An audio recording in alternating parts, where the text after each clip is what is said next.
let's check in with Turning Point's White House correspondent Monica Paige at the White House. Monica, hope you had a great weekend. How you doing?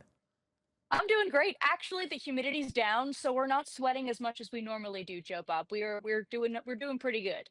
That is fantastic. We will check in with our White House correspondent's sweat update weekly as we go on in the show. But Monica, more serious-ish news.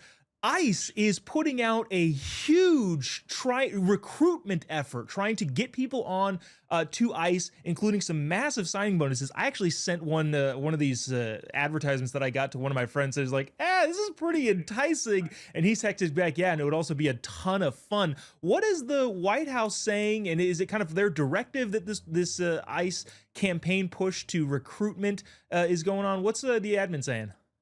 Absolutely, Joe Bob. This is massive. I mean, this is all completely funded by the One Big Beautiful Bill, thankfully. The main theme of this recruitment is called Defending the Homeland. So they're trying to recruit at Mm. least 10,000 new ICE agents.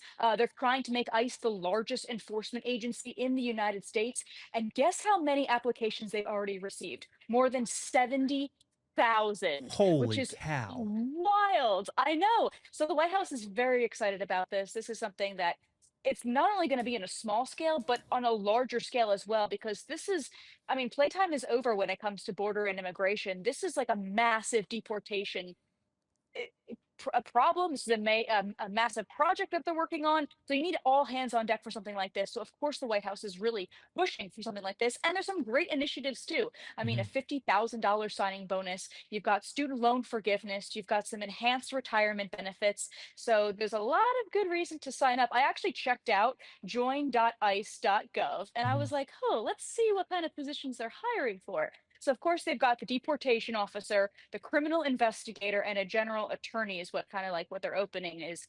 And Hmm. I was wondering, Joe Bob, where do you think I'd be? I think I'd make a pretty good deportation officer. I was gonna These say, guns. yeah, I was gonna say the last thing I want to see if I'm an illegal alien is Monica Page coming out of an armored truck headed for me. That sounds like a terrifying situation. Also, I think we should also hit on the irony here. I would guarantee you can find some libs on X saying they're gonna forgive ICE officers student loans. Yeah, didn't you want to like Yeah. forgive everybody's student loans? This is an incentive for a job. It's part of the financial payout structure here. It's very, very different from what you guys are doing. But that being said, that is fantastic. We'll keep an eye on that. Thank you for those numbers. Holy cow, that's a lot of people that's applying. Yeah. Speaking of the White House, the legislative branch is on leave or on their summer vacation, as they always take. What are the priorities for President Trump and the admin overall during that legislative break? What are they trying to accomplish? What are their main goals for when Congress returns back to session? I'm pretty sure President Trump has all eyes on the economy, all eyes on trade deals and negotiations, tariff deals. We know that billions of dollars were taken in just in July alone from other nations thanks to these tariffs.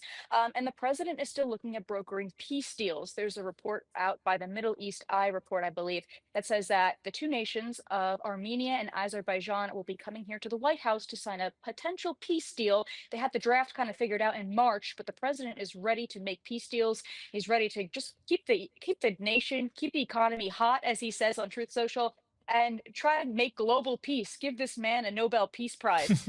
So it'll be very interesting to see how the two nations come together, especially in that region. It's been pretty tense over the last couple of years. So that's really the president's main focus: the economy and global peace. Global peace on the docket. Love it. Monica, you have the Mhm. inside track on this. What are the chances we see President Trump shirtless on a beach somewhere? Little to none, unfortunately, for all those who want to see that. I don't think that's happening. I mean, you'll see him sweaty at a golf course, making more deals and connecting with people, but I don't know. Shirtless on a beach is not one of them. It's amazing that the past administration let that happen during their summer breaks, and thank God we won't be No. seeing that coming out of this White House. Monica Page, 30 Points White House correspondent, thanks so much for checking in.